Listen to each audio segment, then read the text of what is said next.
Tena mpifaliana lehibe ry ava-malala no iarahako amintsika indray amin'ny alalan'izao vavaka sy fampahirezana izao ary ny fiadanan'Andriamanitra ho aminao hatrany. Alohany andraisantsika ny tenin'Andriamanitra ny afatry ny Tompo amintsika amin'ity androany ity dia manasanao hiaraka hivavaka amiko. Eny Andriamanitra rainay misaotra sy mankasitraka anao ary manome voninahitra anao izay ny amin'izao fahasoavana lehibe izay omenao anay izao, famindraponao izay tsy nahalandritra anay ary noho ny fitiavanao Andriamanitra ka mbola nanomiazanao anay izao tombontona mahafinaritra izao ahafahanay mifampahery indray amin'ny alalan'ny teninao. Eny Tompo, mangataka izay ny osotrao mahery irotsaka aminay tsirairay avy eto na ny tenako izay mitondra ny teninao na ny fanahy tsirairay avy rehetra izay tominao andre mifeoanao eto Andriamanitra. Mino izay Jesosy fa tsy hiverina foana any aminao ny teninao Andriamanitra raha tsy efa manatanteraka izay ampaniranao azy amin'ity androany ity. Ka dia meo anay Andriamanitra ny sofina mahay mihaino anao ary koa Andriamanitra ny fo makatoa Andriamanitra toy ny tany tsara afaka niriny ny teninao aneny fonay tsirairay avy. Dia amin'ny anaran'i Jesosy no anaovana izany vavaka izany. Amen. Amen. Horaisintsika avy hatrany ary ny tenin'Andriamanitra atao amin'ny filazantsara ny Lioka toko 10 dia manomboka amin'ny 9:7 hatramin'ny 12:20. Vakina ny teny amin'ny anaran'i Jesosy. Ny amin'ny Marta sy Maria. Raha nandeha izy ireo dia niditra teo amin'ny vohitra anankiray Jesosy ary nisy vehivavy anankiray atao hoe Marta nampetrahany azy ho ao an-tranony ary izy nanana rahavavy atao hoe Maria izay nipetraka teo anilan'ny tongotry ny Tompo ka nihaino ny teniny fa Marta sahirana tamin'ny fanompoana be dia avy izy ka nanao hoe Tompoko, moa tsy mampaninona anao fa ny amelan'ny rahavavy koa hanompo irery koa mba hasaivy manampy ahy izy. Fa ny Tompo namalika nanao taminy hoe Marta, Marta, maro ahina sy maro irena ianao, nefa zavatra iray loha no ilaina fa Maria no efa nifidy ny anjara tsara izay tsy halaina aminy. Amen.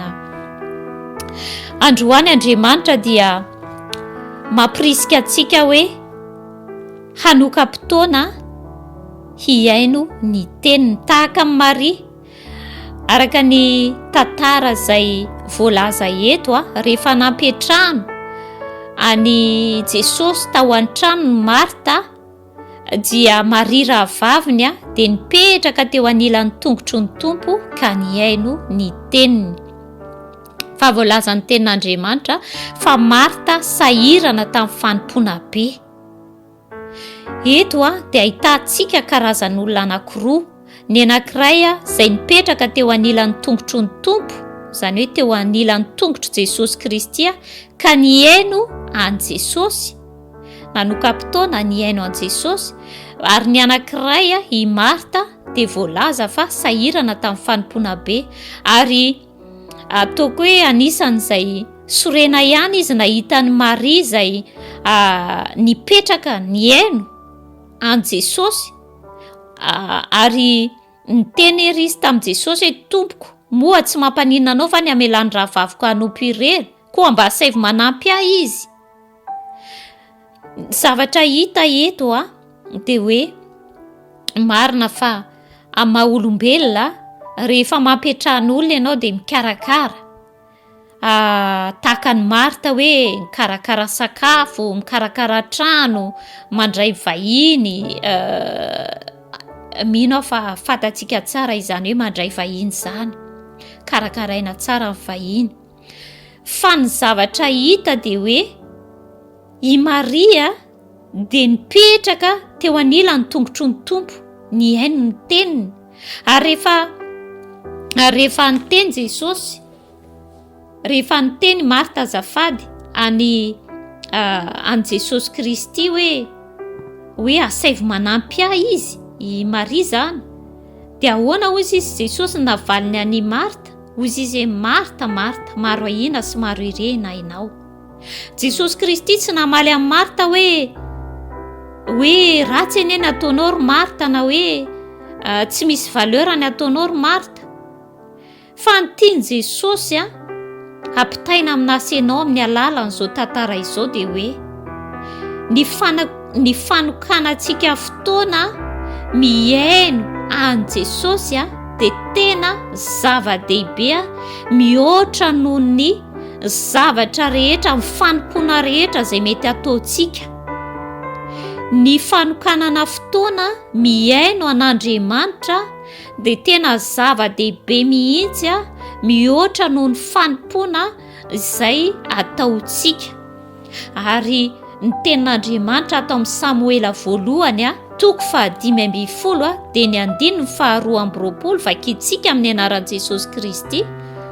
Fa hoy Samoela: sitraky Jehova moa ny fanatitra dorana sy ny fanatitra hafalatsa-dra mihoatra noho ny mihaino feo an' Jehova. Ny manaraka ny tsara noho ny fanatitra, ary mihaino no tsara noho ny saboran'ondro lahy. Amen. Izany tenin'Andriamanitra izany dia mampiseho amintsika fa na dia manao fanatitra tsika, na dia manao fanompoana ho an'i Jesosy Kristy aza isika, kanefa tsy manoka-potoana mihaino anazy dia zava-poana izany. Ary tsy hoe ratsy, tsy hoe misy maharatsy an'izany tahaka ny nataony Marta mikenokenona izy, fa fanotiany Jesosy Kristy dia hoe manoka-potoana, mila manoka-potoana zasy ianao hiainona azy, hiainona an'Andriamanitra. Ny fiainona an' Jesosy Kristy na ny fanomezana fotoana hiainona azy dia anjara tsara izay tsy afaka alaina amina sy alaina aminao.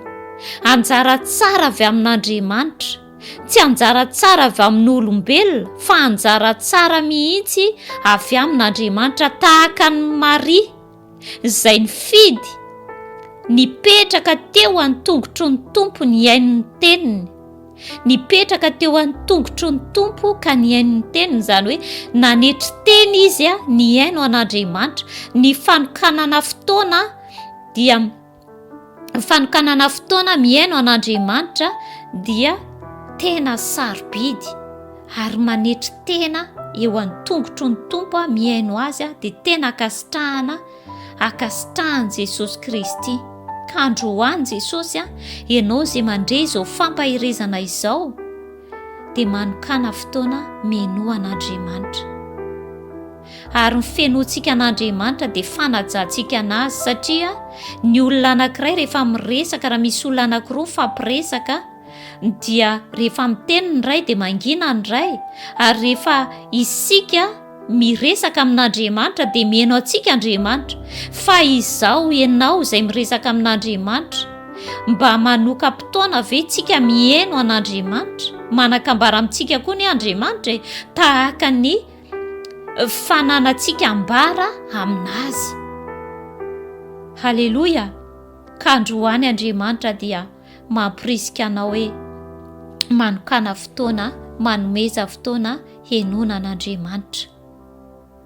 Ny fanomezana fotoana hiainona an'Andriamanitra dia mitondra antsika ny fanantonana azy bebe kokoa, na hoe mampiorina bebe kokoa ny firaisantsika aminazy ary izy amintsika. Amen. Haleloia. Mino fa mifanahy masina hanazava ny sainao, hatakaranao izay tian'Andriamanitra ampitaina aminao amin'ity androany. Manasanao hiaraka hivavaka amiko. Eny Andriamanitra ray, eo misotra betsaka anao izay ny amin'ny teninao, misotra anao ny amin'ireto tantara ny Marta sy Maria reto Andriamanitra. Tena tianay tokoa Jesosy ny anana izany anjara tsara izay tsy afaka alaina aminay izany Andriamanitra, ka dia manokana tokoa izay Andriamanitra, tena hoe manapa-kevitra izay hanoka-potoana hiaino anao manomboka izao Andriamanitra, ary ampianaro izay mba tena hoe hanana izany fanokanana izany fotoana izany ho anao irery any Jesosy, hainonay ny feo anao. Eny Tompo, manakambara aminay tokoa ianao tahaka ny anananay ambara aminao isan'andro, dia tena ampianariko izay hiaino anao tahaka anao mihaino anay. Misaotra fanahy masino, makasitraka anao indrindra izay, ary mino a Jesosy fa izany teninao izany dia tsy verina foana any aminao raha tsy efa manatanteraka izay ampanirahanao azy amin'ity androany ity. Voninahitra Jesosy teo anao irery any, satria ianao no mendrika izany.